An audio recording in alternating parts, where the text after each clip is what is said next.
Yun na pala yun. Okay, E. Sa.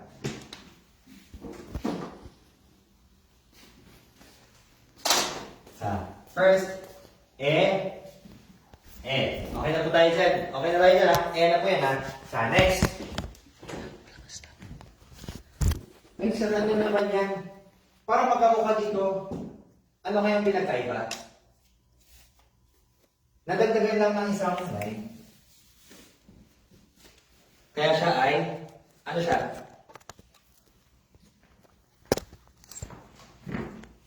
Ano yan? Ye? Di pa nilagyan ng S para maging yes? Bakit ye? Ye? Ye! Okay, ye! Tiyan, ituro ko sa inyo kung bakit nagkaganyan yan. Tiyan, this is the logic. Ewan ko kung may nagturo ng ganito sa inyo, pero tingnan po ninyo ha.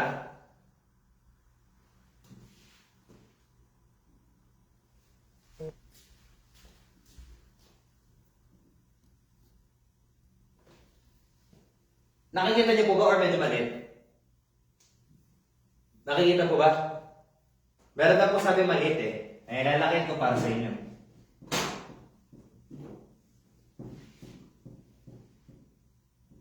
Ano pong basa natin dyan? O. O. Tama po ba? Pero, ano pong basa natin dyan? Yo. Now, here's the logic. Pagka dinagdagan nyo po ng line, dadagdagan nyo ng y. Naintindihan po ninyo? O, yo.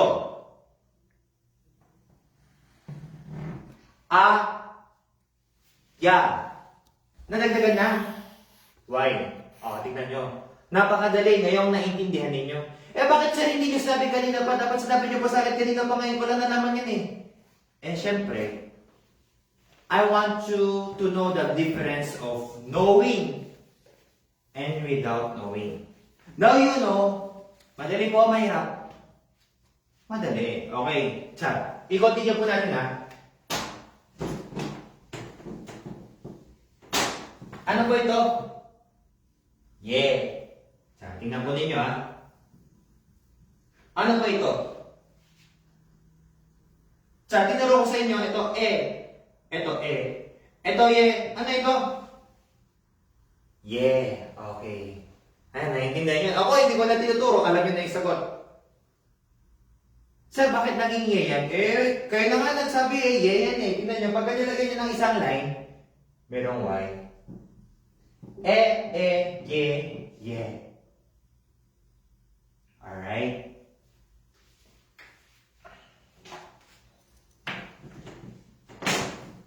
Pero kung nakikilos kayo talaga, i-explain ko na sa inyo kung bakit ganyan. Tsa, ito, O, I, ito, A, I. Tama ba? Pero pala silang E. Bakit ganun? Kung pala silang E, dapat isa na lang, bakit dalawa? Eh kasi ito,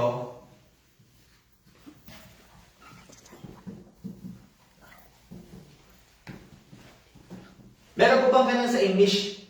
Pluralization. Di ba? Pagka singular, without S. Pagka plural, merong S. Eh, sa Korean naman, merong Y, walang Y, Chinese. Okay? So, isipin niyo, ganun po yan. Kaya dalawa, meron pong singular, merong plural. Pero bakit hindi ko po tinuturo ngayon? Ay, sabi ko sa inyo, hindi ko ituturo yung nakakasakit sa ulo ninyo. Eh, pang-advanced level na to eh. Anong level kayo? Basic pa lang kayo, tapos gusto nang malaman, sir, ano pinagkaiba ng N na yan? O, hintayin ninyo. Malalaman niyo rin sa susunod. Okay? So,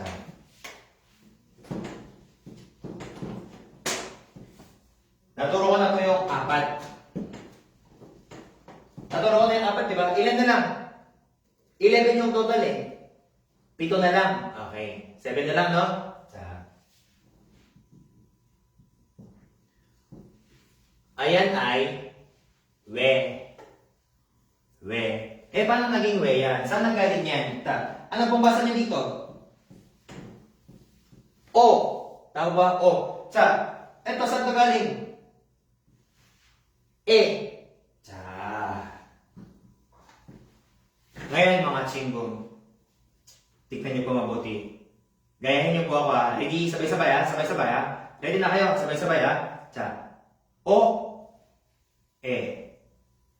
O, E. Bilisan natin konti. O, E. O, E. O, E. O, E. O, E. O, E. We. We. We. This is we. Naiintindihan po ninyo? We? Ano yung we? Bakit? Ano yung we? Bakit? We. We. Yun ay iko.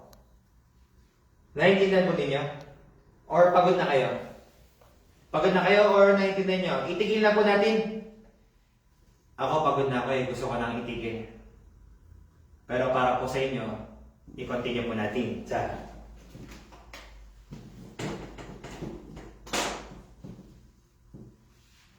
Okay na.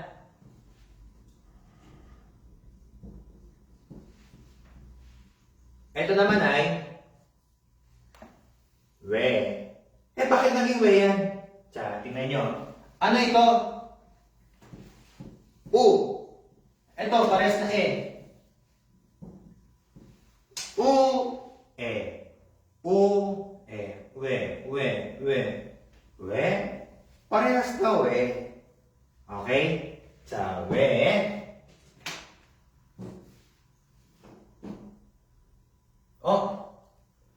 이건 없다.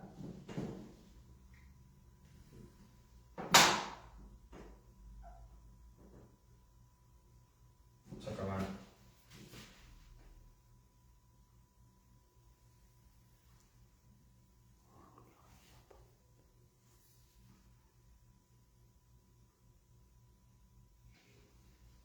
이외가 아니고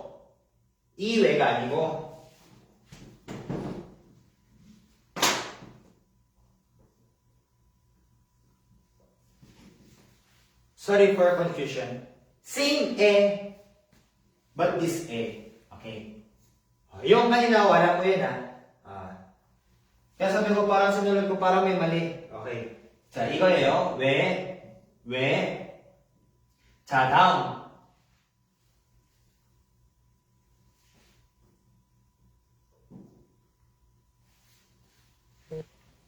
O plus E. O plus E. 이것도 왜.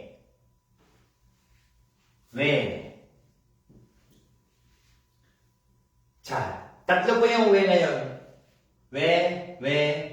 Okay?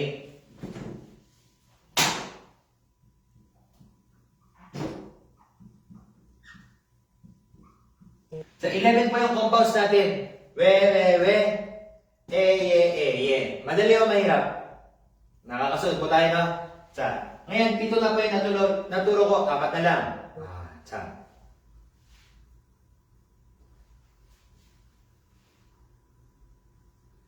Ano po ito?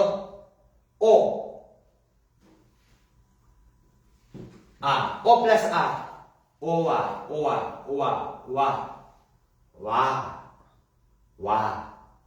이게 와예요. 오케이? 와. 자, 다음.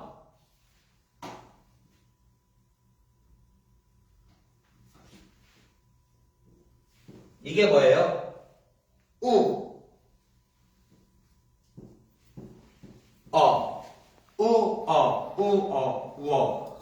우어. 오케이, 이게 와. 이거 워. 오케이? 자. next. 다음이 우.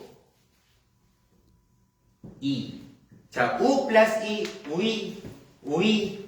우이. We are the champion. We 할 때 we. Alright? 자. last. ito na yung pinaka-favorite po ninyo. Wala nyo kung ano. Ano po ito? Ano po ito? E. Plus E. Uy.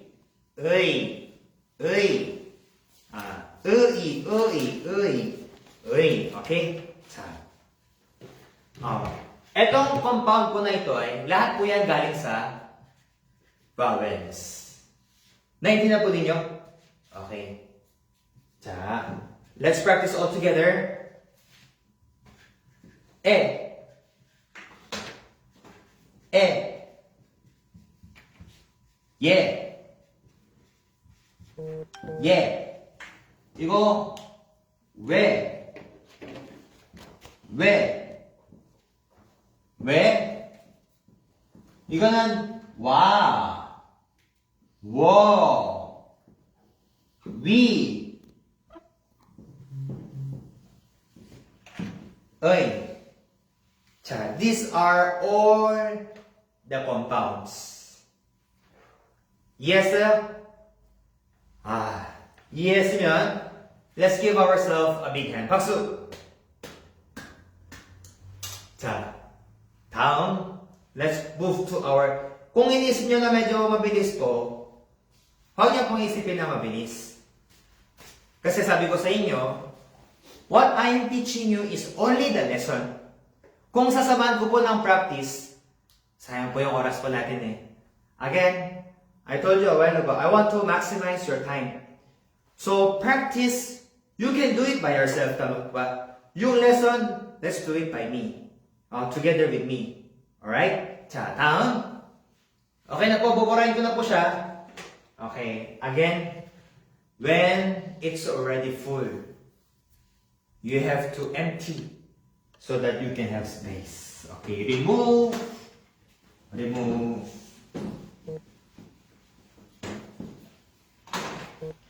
Kung meron po tayong compound na galing po sa vowel, meron din naman po tayo galing sa consonant. At ang galing po sa consonant ay tawag po natin ay double.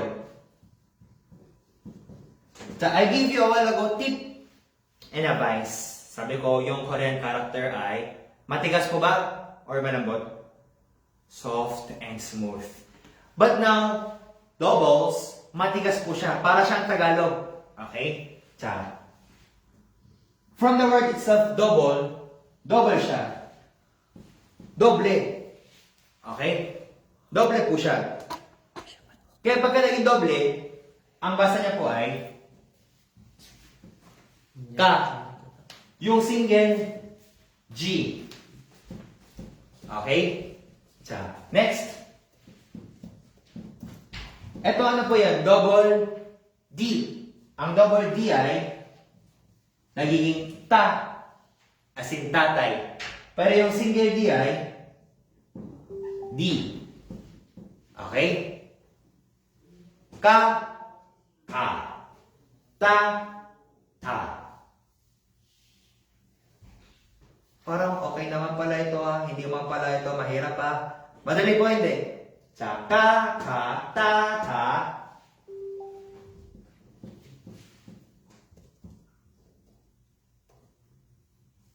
Double S. Sa. Sa. Yung single S. Sa. Sa. Double. Sa. Single. Sa. Sa. Sa. Sa. Sa. Sa. Sa.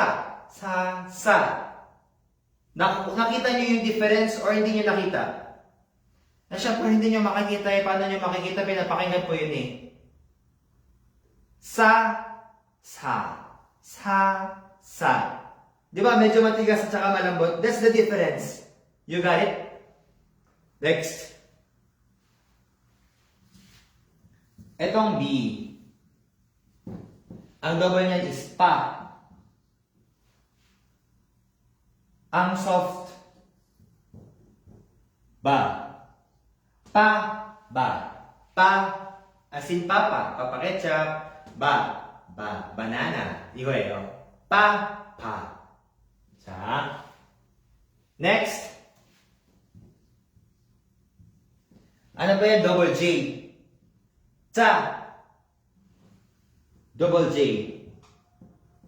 Yung single, ja. Cha. Cha. Cha. Cha. Cha. Cha. You see the difference? It's soft and hard. That's the only difference. Okay? So isipin ninyo, eto, Tagalog, American. Tagalog, American. Para po hindi po kayo malito, okay? And that's everything. We only have 5 doubles. Bawas. Can we give ourselves a big hand? Once again, paksu! You already finished everything. Natapos yun na lahat. Wala na. Wala na kayong pag-aaralan pa. All you have to do is just practice. Pero bigyan ko po kayo ng konting time para makapag-practice po kayo para alam po ninyo kung paano po kayo mag-practice. Okay po ba?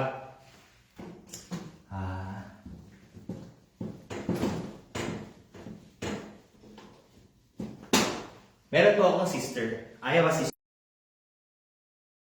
How do I write this in Korean? So first, H. H is a consonant or vowel. Ha. Consonant, vowel, consonant. So you have to write first consonant. Next, what follow is A. A. After yung consonant, ano yung next? Vowel. A. Ito, nakatayo or nakahiga? Nakatayo. That's why you place this beside of the consonant. Ha. Next, after ng consonant vowel again. Consonant vowel, consonant vowel. Next, N. Ano yung N sa consonant? Ano yung A? Now, if you know how to write this by yourself, you are now Korean. Palapakan naman po yung sarili natin. Isn't it amazing? Tingnan niyo po yung oras po ninyo. Isang oras pa lang lumilipas. Kung marunong na po kayo magsulat, that's amazing. I hope you learn a lot. And actually, as much as I want to continue, we have a curriculum that we follow. So, is it okay if I move to the next? Or we have more practice? You want more practice? So, we will practice as we are doing. As we move to our next topic, we will practice. I will teach you basic.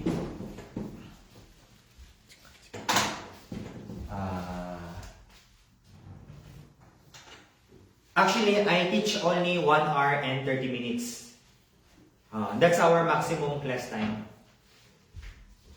Pero sabi ng puso ko, sige, dagdagan mo pa ng konti. Okay. Only for today.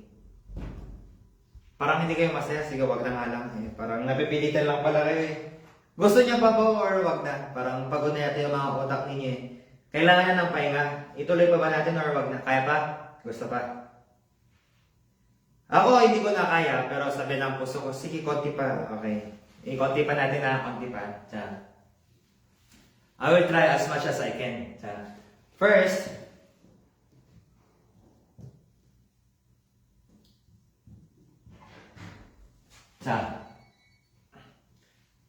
can we read this? This is G. This is A. And this is M. Ay sir, bakit meron pong M sa ilalim? Okay, I'm gonna teach you the third pattern. Sa kanina, tinuro ko sa inyo, consonant vowel, consonant vowel. Ang third pattern po natin ay consonant vowel. And then, meron po tayong tinatawag na isa pang consonant. Okay? And that is what we call final. When you say final, wala nang susunod pa pagkatapos yan. And this is the last. Ang tawag po natin yan sa Korean is patchim. Everybody, can you repeat after me? Patchim. Ano na naman yung patchim? Sumasakit na yung ulo ko. Ang patchim po ay, yun po ang final consonant. Ano pa yung final consonant? Sumasakit na yung ulo ko eh. Yung final consonant ay yung isa pang consonant sa isang word. Ito pa isang word na po ito sa Korea. Pagka dumagdag ng isa pang consonant, ang tawag po dyan is yung second consonant. Final po ang tawag dyan, patchim. At ito po ay patchim. Sir, di ba yung vowels, minsan nilalagay po natin sa gilid, minsan nilalagay po natin sa baba? Sometimes we place it beside, sometimes we place it below. Paano po namin nalalaman yung final consonant? Saan po namin yan ipapwesto? Isa lang po yung pwesto niyan. Laging dito sa ilalim. Kaya hindi na po kayo kailangan malito. Why? There is only one place that you can place the final consonant. And that is only here. Wala na, walang sa gilid, walang sa ilalim, walang ganun. Sa ilalim lang. Sa ilalim lang ng puting, ay, hindi puting, ano, kanta. Tsaka, ay, hindi na talaga kaya ng katawan ko, iba na yung lumalabas sa bibig ko eh. Tsaka, kam. Kam. Prutas po yan sa Korean. Kam. I-search po ninyo kung ano po yung kam ha. Next. Ano pong basa dyan?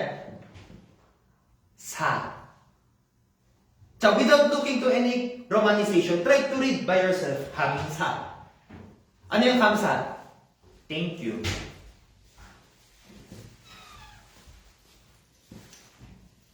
So, anong tawag dyan? Anong basa? Ha. Katulad ng pangalan ng kapatid ko, Hana. Hap.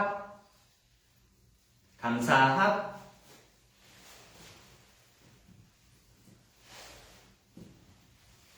니.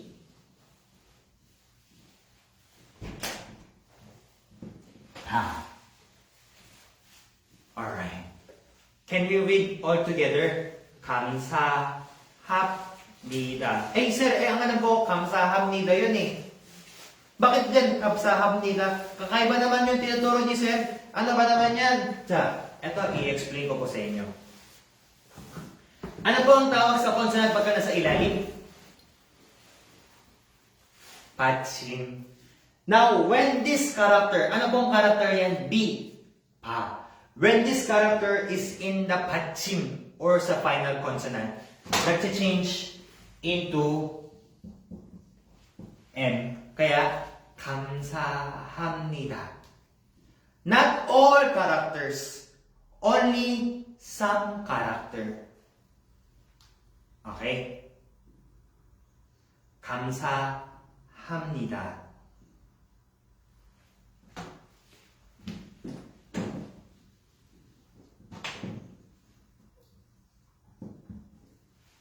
Ano pong basa dyan?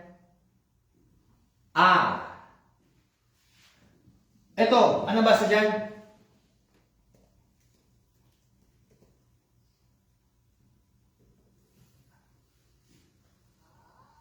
An. Okay. Ang hirap naman. An.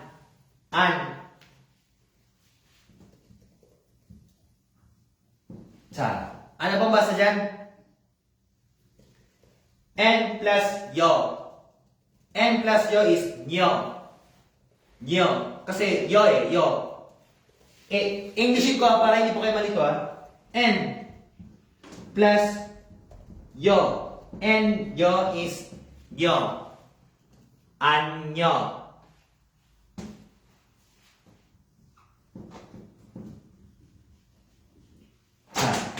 Ano po ito? Ang tawag po dyan ay patsim. Sir, di ba silent po yan? Ibig sabihin nyo kung ano po yung ikakabit dun sa gilid yun po yung magiging sound valley niya. Gaya po ng sinabi ko, pagka nasa final consonant, merong mga ilang character na nagbabago. Ito rin, nagbabago. Paano po siya nagbago? Nagbago siya into NG. Kaya sana, pagkatapos po ng klase natin, magbago na rin po kayo. Huwag na kayong matatamad-tamad na mag-aral eh, hindi naman po mahirap yung tinuturo ko sa inyo, okay? 자, 안녕.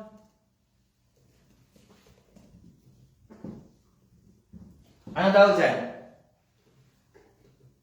Ha. S plus E. 안녕 하세요.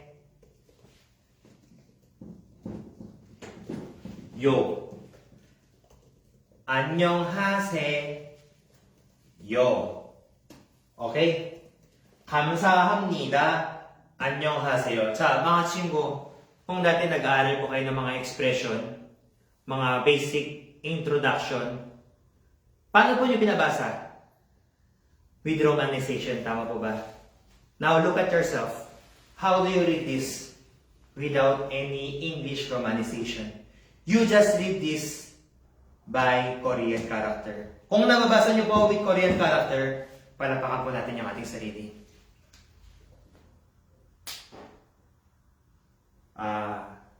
Tingnan niyo yun, nakapagturo na po tayo ng basic expression, tapos nakakabasa na kayo, nakakasulat na po kayo. Isang oras pa lang po yung lumilipas sa atin. 감사합니다, 친구들. 그리고 안녕하세요. 네. 자.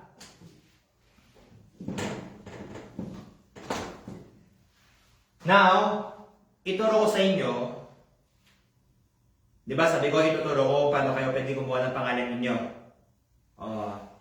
Yung paggawa ng pangalan po ninyo, ituturo ko after ng class as an activity. Hindi po mahirap.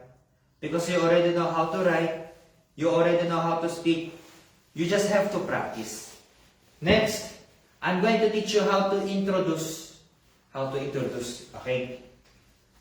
자, how to introduce yourself. Siyempre, hello po, 안녕하세요. Ang pangalan ko ay si Kwan. Okay, 자, paano ako po sasabihin yan? Alam niyo yung 안녕하세요, di ba? 안녕하세요.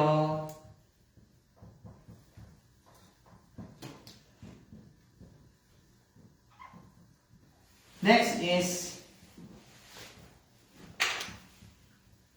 basahin po ninyo. Ano pong character ito? J. Ito. J plus E. It is che. Next. Ano po ito? Aya, oyo, oyo, uyo, Igo. Naalala nyo? Dinagdag ko lang ng silent. This is E. Smile naman kayo dyan. 자, 할 때. 그리고, ano po ito? R. Ano po ito? 할 때, R plus is R. Meron siyang, ano pong consonant ito? This is, what consonant is this? M. R, M is R. Now, naintindihan po ninyo? And 이름 is name. 제 이름.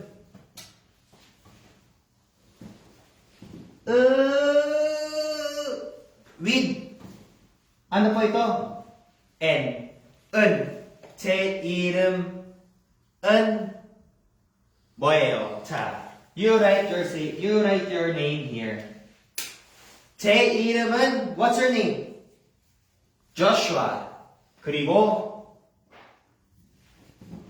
E again, and you write me. 자, kanina tinuro ko po sa inyo, pagka yung B nasa batchin, mag-change siya, di ba? Paano siya magbabago? Magbabago siya katulad ng X niya. Sabi niyo dito, sinong X? Naligaw na po yung isang estudyante natin. Hindi, ang M, ito ay magiging M. Yung B magiging M. Tama po ba? B magiging M. Kaya, im. 니. 다. 안녕하세요. 제 이름은 조슈아입니다. 자, now let's try to read. And you put your name. Are you ready? 시작. 안녕하세요. 제 이름은 your name 입니다. palakpakan po tayo. 자, last. Dito na lang, no? 자, yoyoko ko para sa inyo. 자, B. Ano yan? Ba. Tapos, N. B-A-N. How do you read? Pan.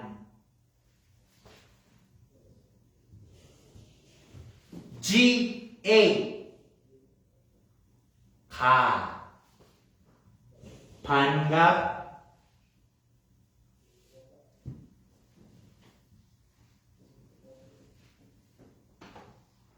S-E.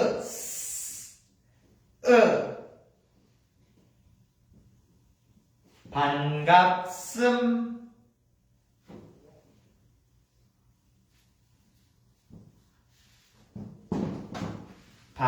반갑습니다. 반갑습니다 is nice to meet you. Okay? 안녕하세요. 제 이름은 조슈아입니다. 반갑습니다. 자, wow. Nagturo po tayo ngayon ng Hangul, consonant, vowel, compound, double, Korean expression, how to introduce yourself. You know, it's really impossible to learn all of these things within more or less of 1 hour. Pero I think our student is really a fast learner. So, here is my last advice to everyone. You should not memorize, but instead, you should understand. When you understand, everything becomes easy. Are you with me, everyone? There. So don't try to memorize. When you memorize, ang sakit ng ulo ko, ang sakit ng bewa ko, ayoko na mag-aral ng Korean, ang sakit naman yan. You don't memorize. But instead, you understand. And I hope everyone, you understand all the lessons that we learned tonight. Everyone, naiintindihan niyo po ba? As promised, I'm going to teach you how to make your Korean name. But not today, okay? Please allow me to give you more time to practice this one. I'm gonna give you activities, assignments. Okay lang po ba? Meron po tayong activity. Para naman po sa inyo yan eh. Para naman po sa inyo, para makasunod po kayo sa susunod na ating class. Okay? In our next class, it will be more, not only challenging, it will be more exciting, it will be more fighting. Okay. Kailangan our class is up to here, but wait, hindi pa po tayo tapos. There is a very, very important announcement. Ano po yung announcement po natin? Okay? Wag na po kayo alis because I'm gonna share with you a very important announcement. Since today is our first session, may nalilito po kasi akala nila yung last week, that is the first session. Okay? Ano po yun yung orientation po natin? Binigyan ko po kayo ng parang a little background of how our class will go. Okay? So tonight,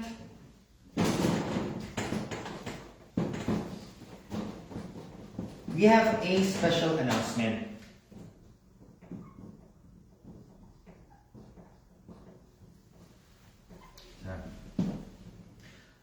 Tonight is the first session.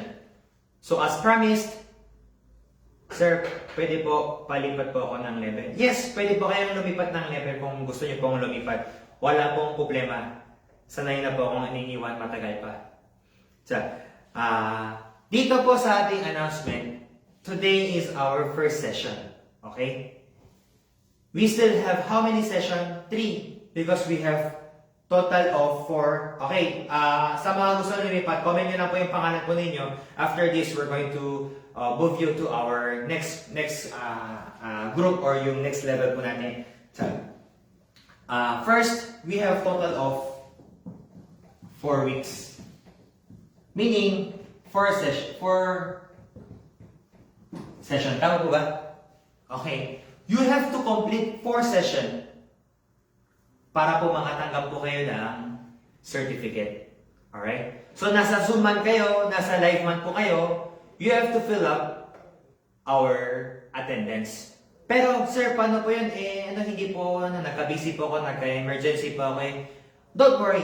we will give you 24 hours to fill up the form. So kung malate man kayo, there's no problem. Pwede po kayo humabol, okay? And then, a good thing in our class is, it's live. It means, pwede nyo pong balikan, okay? And then, ano pa tawag dito?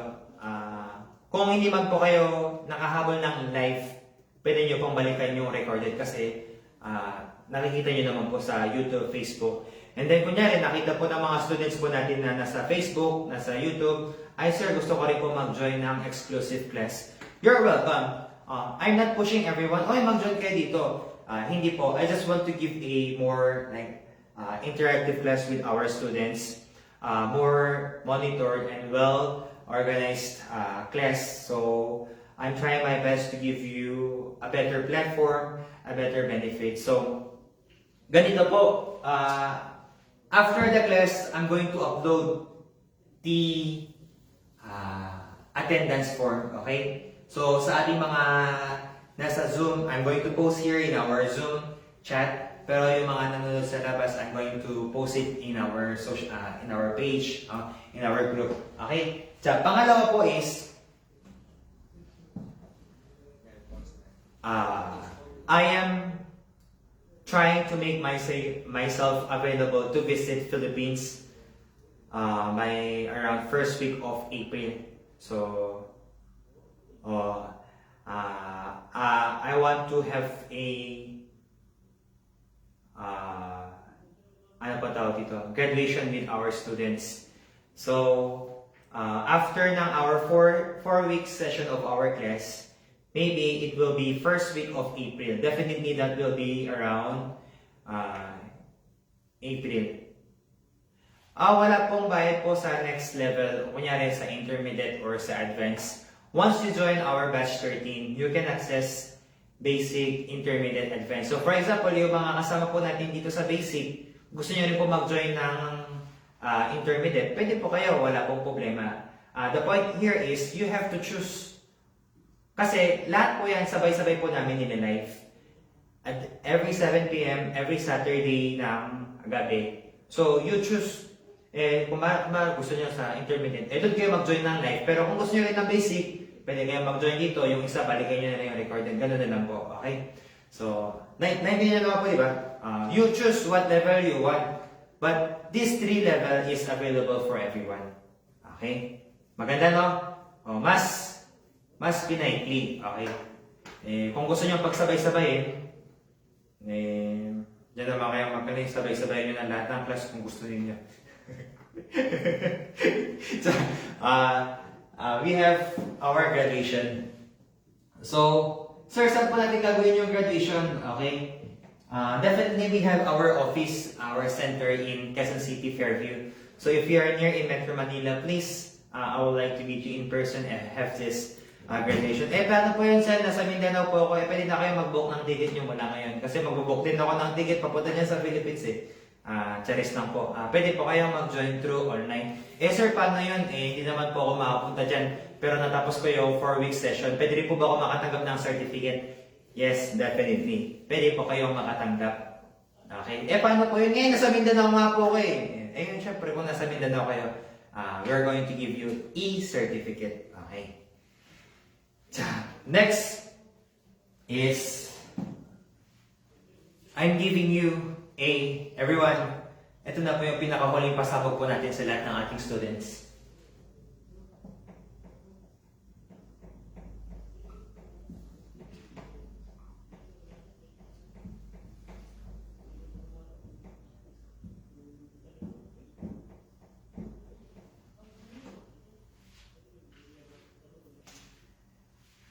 Sino po gustong pumunta ng Korea? Taas kamay. Okay. Once you are available, I will make myself available too to tour you in Korea for 1 week.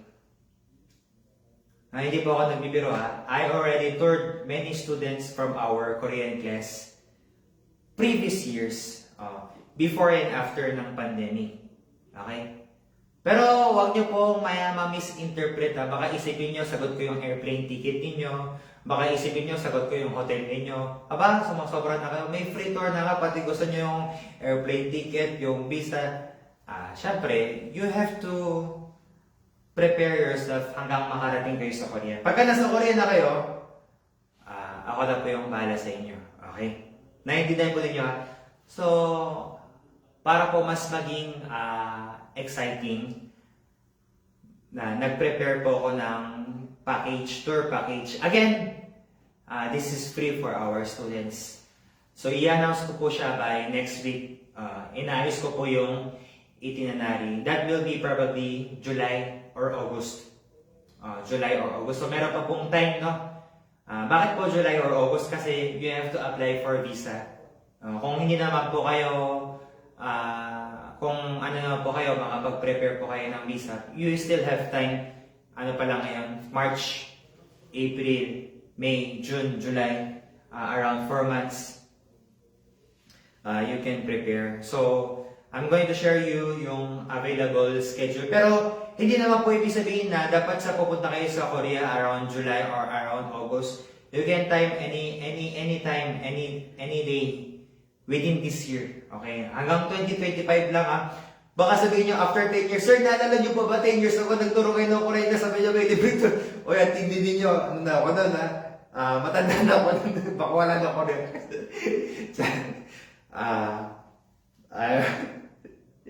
Okay, so kunyari meron pong mga pupunta na maaga, wala naman pong problema. Just keep me updated ahead of time. Next month, meron po kaming other previous students of our Korean class. We're going to tour them for Cherry Blossom. Do you know Cherry Blossom? Yes, I'm going to tour them into the presidential palace in Korea, which we call Blue House. So, legit po ito legit. Marami po mga nagtatanong, baka scam na naman po ito si Sir Joshua, puro na lang salita eh. Kung pumunta po kayo, I'm going to give you more detailed information by next week. Currently, we're having not only this free Korean class, we have our topic class which is based on preparation of taking exam. Meron po tayong tinatawag na topic which is yung preparation of Korean proficiency level. Dito naman, we have a partner school in South Korea which is giving a 100% scholarship. But it's a long journey and preparation. So, you can have the time to take the exam by October. Pero, last month pa lang, nag-start na po kami ng class.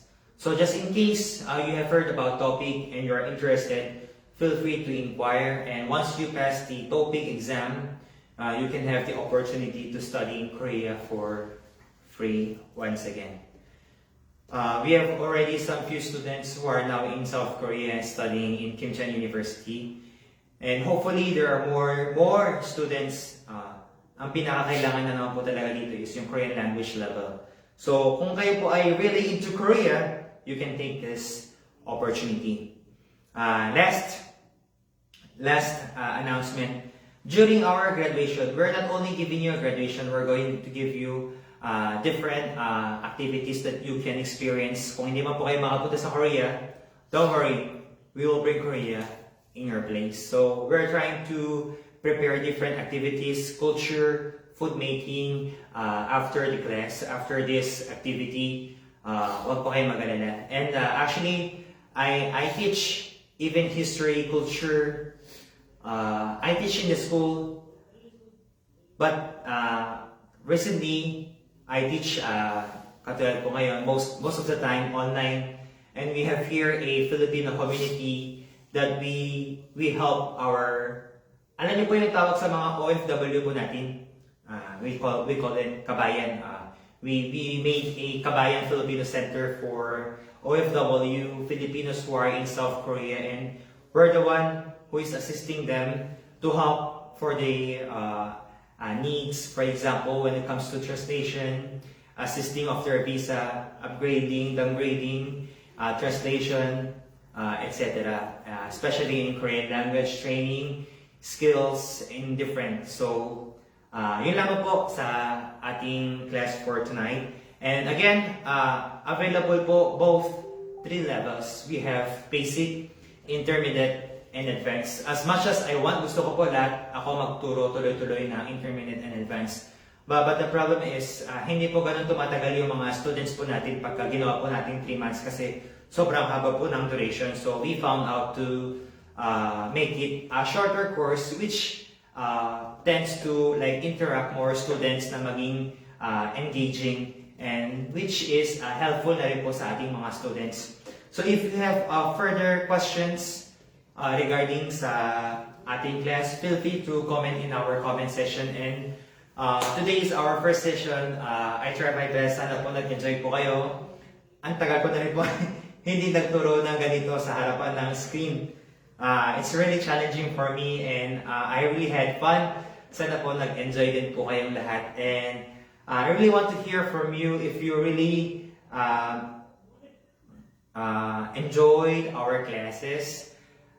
Please share your experience in our social medias, in our group, in page, in group chat, or what sa kahit saan po man. So other announcement, we'll keep you updated.